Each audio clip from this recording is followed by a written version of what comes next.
Este programa tem o apoio de BetClick. Olá, eu sou a Luana do Bem e estou aqui de trator na companhia do casal Pereira que não liga nada a futebol. Pois bem, vão ter relevado a passar pelo meio da sala, amigos. Acham que vos ia deixar ficar fora de jogo? Perceberam? Offside? Esqueçam. Liga Portugal BetClick. Em nome do futebol, vamos todos a jogo.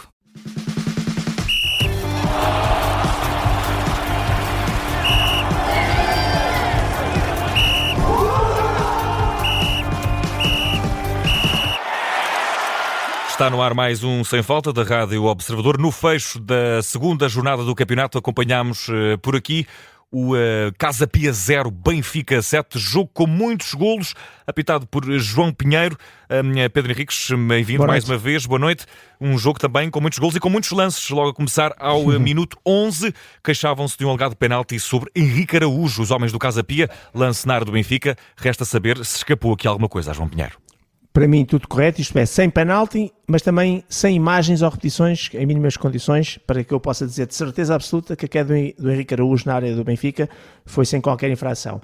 É no lance com o Langlais, fica a ideia, aquela péssima repetição que deram por trás da baliza, em que apanha-se já a parte final, que não parece que o Langlais agarra, obstrua ou bloqueie o avançado do Casa Pia, portanto vou dar como boa a decisão de não haver penalti nesse lance. Temos depois ao minuto 14 o segundo gol do Benfica, tudo legal com este lance, Pedro? Sim, dois momentos de análise, a recuperação da bola que foi feita pelo Rafa Silva, que interceptou e tirou o esférico ao Rochinha, esticando o pé direito, e depois a bola sobra para o Pavlidis. O Pavlidis assiste o Rafa que finaliza e aqui era a questão do fora de jogo, que não está em fora de jogo por 99 centímetros, portanto quase 1 metro, portanto tudo legal, sem fora de jogo e sem falta na recuperação de bola. Ao minuto 24, na tua opinião, faltou amarelo para um jogador do Casa Pia, neste caso foi Gabi, que devia, na tua opinião, Pedro, ter sido castigado com amarelo. Sim, e é muito evidente, com a repetição entra em take deslizante para recuperar a bola, toca na bola, mas quase em simultâneo acerta-te só ali com os pitons do pé esquerdo, do Gabi, na parte interior do tornozelo direito do Sudakov. Portanto, era livre direto e cartão amarelo, o árbitro não mostrou nada. O árbitro interrompeu o jogo porque viu o jogador lá no chão, depois começou com bola sólida. E, portanto, além da falta, que é muito claro e evidente, o amarelo, aliás, a minha dúvida foi se aquilo era só amarelo ou era mais. Portanto, ficou aqui claramente um cartão amarelo por mostrar e digamos que é de natureza disciplinar um primeiro erro. Temos depois, ao minuto 44, ainda na primeira parte, na tua opinião, uma falta por assinalar sobre Prieto, certo, à entrada da área dos encarnados, Pedro, e um lance aqui que poderia de alguma forma ter trazido cartão, poderia também ter sido perigoso para a baliza do Benfica. Sim, é sobretudo por ser perigoso, porque havia ali muitos jogadores do Benfica, e isto é também para perceberem porque é que depois vou dar uma nota, porque tem a ver com algumas falhas a nível de faltas não assinaladas e de cartões não mostrados. E aqui é um exemplo muito típico, porque é o Langlais que atropela claramente o Kevin Prieto, portanto, e derruba pelo menos o livre direto. O cartão amarelo, como há vários, embora a entrada da área na zona do vértice, poderíamos falar, bem, mas é uma zona já de algum perigo, mas não era propriamente uma jogada de ataque prometedor, e por isso, pelo menos o livre direto tinha que ser assinalado. Temos depois, de Pedro, ao minuto 45, também na primeira parte, um lance com Bá na área do Casa Pia, em que reclamou o jogador do Benfica um eventual falta, um eventual penalti. Aqui certo, também tudo legal, na tua opinião? Tudo legal. É o Lourenço Ofori que tem a posição ganha, e o Bá, quando faz a finta, quando faz o drible, acaba por chocar contra o médio ganês aqui do Casa Pia. E em nenhum momento o Ofori rasteira ou faz a obstrução com contacto. Ao nível dos braços, que é outra questão que também tem que se colocar, é que quando paramos e fazemos a fotografia do lance, ambos os jogadores estão a usar mutuamente o braço um sobre o outro. E como eu tenho vindo aqui a dizer, sempre que os jogadores adversários, neste caso, usam o braço um sobre o outro, não há faltas que se marquem, porque o árbitro deixa sempre seguir. Portanto, mais importante, sem penalti. Temos depois, Pedro, ao minuto 45, e a fechar os lances da primeira parte. Na verdade, não é um lance, é mais uma vez a opção do árbitro em dar 1 minuto de tempo extra. Pronto, eu vou bater um bocadinho mais nisto, e quando digo bater não é por bater, é para realçar algo que é, em primeiro lugar... reforçar, digamos assim. Reforçar. Em primeiro lugar, não tive qualquer formação ao nível da Federação para saber se houve instruções dadas às equipas de arbitragem no sentido de fazerem a redução dos tempos adicionais na primeira parte, sobretudo onde se torna mais evidente, que é no final da segunda parte. Fica a aguardar. O ano passado, para esta altura, já tinha tido, há 3 semanas ou coisa do género, fica a aguardar. Pode ser que lá para o Natal a coisa se resolva. Para as pessoas perceberem que quem comunica e quem, no fundo, faz as análises aos casos, e estou a falar da comunicação social em geral, tem que, para além dos árbitros e para além dos clubes, tem que também saber, porque no fundo somos nós que estamos todos os dias a fazer a análise e podemos fazer uma análise mais correta, mais adequada e se calhar até mais favorável àquilo que são as decisões das equipas de arbitragem, se nós próprios também tivermos conhecimento daquilo que são as linhas condutoras. Estar a dizer isso para os árbitros é bom, porque os árbitros assim efetivamente fazem o que têm a fazer, mas depois se os adeptos não perceberem, e os adeptos percebem também através de nós que comunicamos a nível das rádios, televisões, etc. E portanto fica a aguardar. De qualquer maneira, independentemente da possível redução de tempo que queiram, 1 minuto de tempo extra foi pouco e por uma razão muito simples. Só o tempo que o Sudakov teve a ser assistido no campo passou largamente esse minuto. Depois se acrescentarmos os 2 golos com a respectiva comemoração, conforme diz a Lei 7, portanto tínhamos aqui pelo menos que dar 3 minutos, mas só o Sudakov e a assistência que teve esgotou esse minuto que foi dado e que foi escasso. Estão analisados os lances da primeira parte, logo ao minuto 47 na segunda parte, mais um gol do Benfica, o terceiro apontado por Vangelis Pavlidis, assistência de Rafa, e aqui, Pedro, resta saber se está tudo legal, se tudo dentro dos conformes com este terceiro gol do Benfica. O terceiro gol do Benfica também, de forma clara, não há qualquer infração àquilo que seria a lei de fora de jogo, porque é assim, o passe é do Rafa Silva para o Pavlidis, ele aparece assim tão de repente na cara do guarda-redes que ficava aquela ideia que será que podia ter havido fora de jogo, mas é muito claro, nem foi preciso pôr linhas, portanto está legal no que diz respeito a esse momento do passe do Rafa Silva para o Pavlidis, tem muito mais do que 2 jogadores entre a linha de baliza e portanto tudo certo. E ao minuto 65 já o resultado estava fechado em 7-0, mas ainda o Benfica tentava importunar a equipa do Casa Pia. Sheldrup, na área dos gansos, acabou por cair, reclamar um penalti. Resta saber se havia motivos para o castigo máximo. Sim, foi erro meu, esqueci-me de dizer que ao minuto 62, esqueci-me de colocar aí na nossa listinha, cartão amarelo ao Sebastián Pérez, que acaba por, sem bola, ter uma entrada também completamente negligente e fora de tempo sobre o seu adversário. Ao minuto 65, sem penalti, é um lance um bocadinho mais discutível. Nas costas aparece, a ver se eu consigo dizer, Osundina, o Core de Osundina, que está por trás, mas que, primeiro, cargas e rasteiras, sob o avançado norueguês não houve.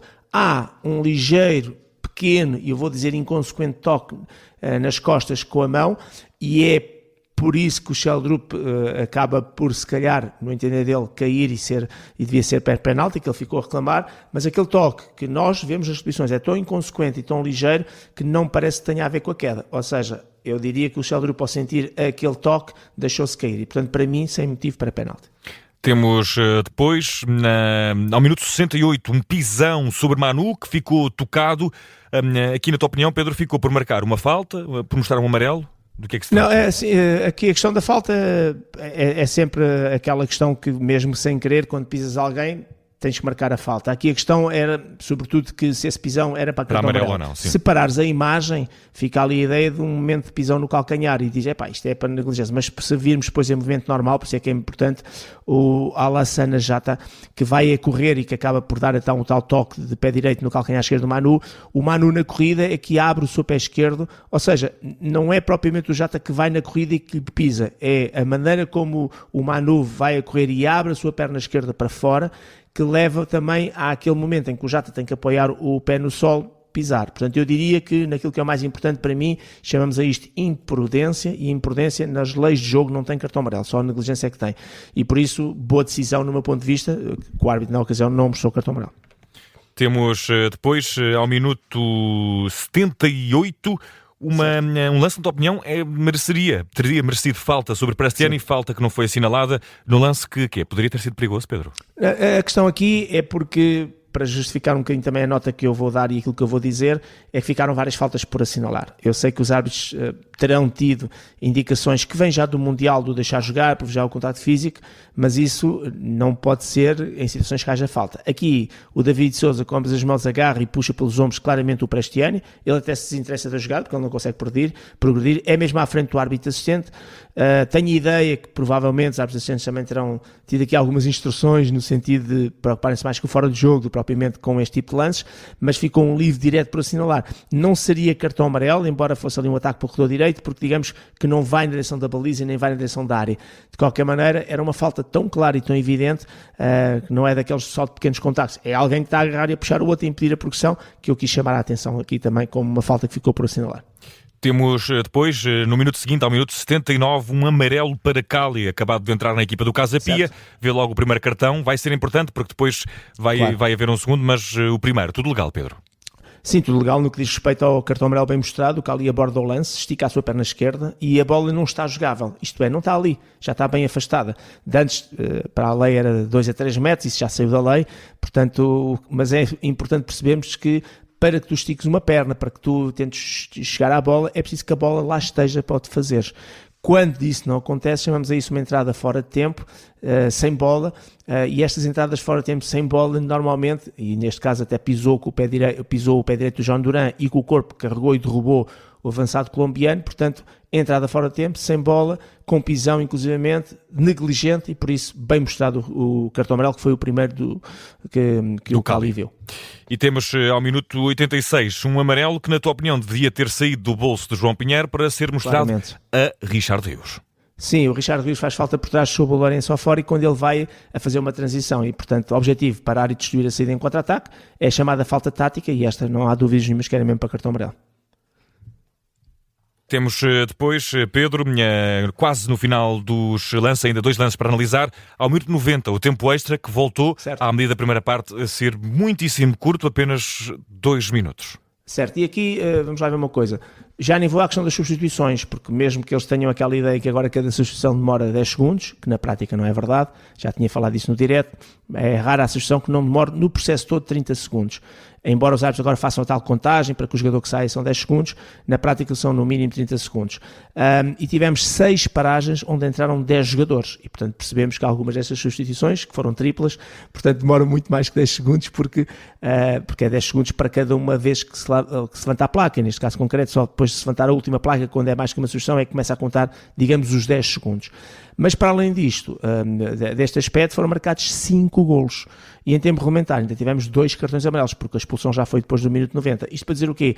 Para dizer que com 5 golos, em que a comemoração dos golos tem que ser tida em consideração, com 2 cartões amarelos e ainda por cima com 6 paragens para substituições, 2 minutos é escasso. E dir-me-ão assim, mas o jogo está resolvido, está 7-0, quem ganha está feliz, quem perde quer ir para casa rapidamente.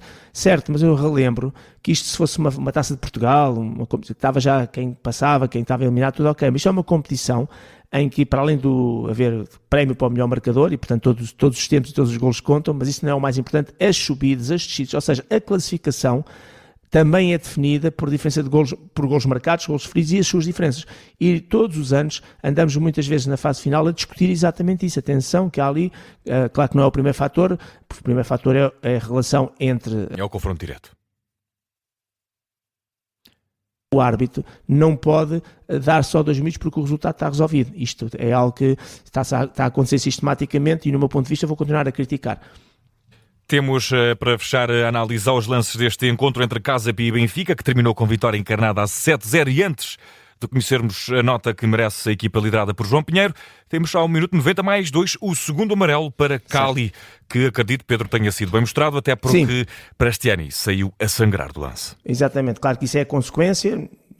A consequência também passou a fazer parte da análise que os árbitros fazem, uma perna partida, um jogador que sai a sangrar, e portanto isso também acaba, porque por vezes os árbitros podem não ter a percepção, eu não estou a falar do VAR, mas o árbitro em campo pode às vezes não ter a percepção total do lance e ver um jogador que de repente fica com uma lesão grave ou fica a sangrar, dá-lhe uma dimensão maior da consequência que pode ter havido na maneira como esse jogador abordou. Neste caso concreto, mesmo com sangue ou sem sangue, era sempre cartão amarelo, porque o Cali acaba por esticar o seu braço esquerdo, abriu claramente e foi deliberado o gesto que faz com a mão. Portanto, não é aquela situação de, numa rotação, no equilíbrio, etc., tocar na cara do adversário. Não, abre o braço esquerdo e acerta em cheio na cara de Prestiani, com a mão, com um gesto, com um movimento deliberado nesse sentido. E, portanto, para além da falta em si, da entrada, que é negligente, temos a atitude, que é uma atitude, comportamento incorreto antidesportivo. E por isso, cartão amarelo, e o árbitro estava perto e muito bem a mostrar o segundo cartão amarelo e o consequente vermelho. Estão analisados os lances deste encontro. Resta saber que nota merece a equipa de arbitragem hoje liderada por João Pinheiro nesta vitória do Benfica, sendo que não houve muitos lances complicados, Pedro, ainda assim, várias falhas em várias ações que podem comprometer aqui a nota. Vamos à tua Sim, vou dar análise. nota 6 e é por isso que baixo a nota ao João Pinheiro, porque para já o João Pinheiro tem uma qualidade intrínseca que é muito forjada na sua experiência e na sua competência, e eu estou sempre à espera, sou um bocadinho mais rigoroso, não sou mais rigoroso em relação aos outros, mas sou rigoroso neste aspecto, que é, estou sempre à espera de alguém de nível muito elevado, que acaba de vir do Mundial, que é um árbitro top. Estou sempre à espera que pequenas e grandes falhas não existam. O que é que eu posso dizer? Que é uma arbitragem positiva, mas com falhas, sobretudo naquilo que são situações relacionadas com cartão amarelo e com a questão de faltas. Portanto, houve aqui faltas que ficaram por assinalar, houve cartões amarelos que ficaram por mostrar, e a questão do tempo extra, mas isso parece que é uma bitola já habitual de todos os árbitros neste momento, nestas primeiras 2 jornadas. Agora, obviamente que é positivo, porque acertou no essencial, dentro das áreas, portanto, os 7 golos todos legais e a expulsão do Cali por acumulação de cartões amarelos, naquilo que diz respeito aos 2 cartões amarelos, foram claramente bem mostrados. E por isso vou dar uma nota positiva, porque é claramente positivo, a arbitragem do João Pinheiro, mas uma nota 6, queria um bocadinho mais, e estou sempre à espera de mais para mim, continua a ser um dos melhores árbitros em Portugal, junto muito com o Luís Godinho, mas para mim são os 2 melhores árbitros a atuarem neste momento em Portugal.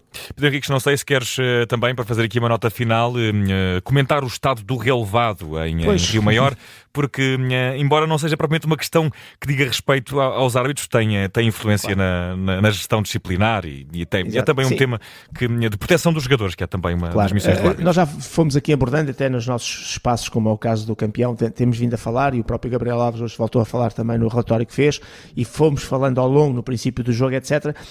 Não se trata do relevado não estar em condições para o jogo, porque obviamente se não tivesse não havia jogo. É a questão da qualidade dos relevados que, assim que começa o jogo e passado às vezes não muitos minutos, percebe-se que começa a criar grandes dificuldades aos jogadores. Tivemos até na Supertaça uma lesão do Central do Porto, enfim, temos tido aqui alguns jogadores a escorregar, vê-se muitas vezes jogadores a escorregar, tufos de relva a levantar, e percebemos que claramente que até para a própria tração dos jogadores ao jogo, tem sempre aqui 2 aspectos. Um é a qualidade do jogo propriamente dito, a parte técnica, não é? Que fica sempre afetada e prejudicada. Temos sempre aquela ideia de dizer que quem constrói e quem tem mais posse de bola e quem é melhor tecnicamente sai mais prejudicado. Na prática saem as 2 equipas prejudicadas. E depois é a questão, sobretudo, que é mais preocupante, que é as consequências e as lesões. Às vezes tu podes até nem ser lesionado, mas a carga, o reflexo que isso tem em termos da tua carga muscular, da carga física que pões nos músculos, o tempo que vais necessitar de recuperação, às vezes não é a lesão propriamente dita, mas dores musculares que advêm muitas vezes do esforço que tu tens que fazer suplementar para teres a tal tração, enfim, e às vezes até pequenas lesões, contraturas, lesões de esforço, mialgias, enfim, pequenas coisas que às vezes advêm e que no acumular de uma época faz toda a diferença. Portanto, se depois pensares que vais fazer 34 jogos, depois mais não sei quantos da taça, mas competições internacionais, percebes claramente a importância do relevado. Além disso, para vendermos o nosso produto e procuramos isso e andamos a discutir centralização dos direitos e a promover o futebol para tentar também ganharmos dinheiro na venda do nosso campeonato, naturalmente que os estádios estarem cheios ou vazios, como aconteceu ontem no jogo de Vila do Conde, em que só tem uma bancada a funcionar e que o resto está todo despido, quer dizer, isto não vende, quer dizer, ao menos podem pôr a câmara do lado contrário para se ver a bancada principal. Portanto, são estas coisas que nós olhamos e comparamos às vezes com uma Liga 2 ou de outras competições em que vemos os estádios ao barrote, estádios pequenos, bem dimensionados e cheios, faz logo toda a diferença, e até com qualidades relevadas muito superiores às nossas. Portanto, há aqui um aspecto que é relevante e importante e que devia verdadeiramente preocupar, vamos pôr aqui a Liga e a Federação, porque isto é 10 da Liga, mas devia verdadeiramente preocupar a Liga e a Federação no sentido de dar outra imagem, porque neste momento o que está-se a discutir à segunda jornada, muito fraca qualidade de grande parte dos relevados. Pedro Henriques, está feito mais um Sem Falta, está também fechada a segunda jornada por aqui, temos mais 32 para completar este campeonato e também costumamos ouvir o Pedro Henriques sempre em sede de O Campeão É, com análise aos protagonistas do dia no mundo do desporto, sempre com notas de 0 a 20. Um grande abraço, Pedro, até quinta-feira pelo menos, em sede Sem Falta. Até quinta-feira pelo menos, exatamente.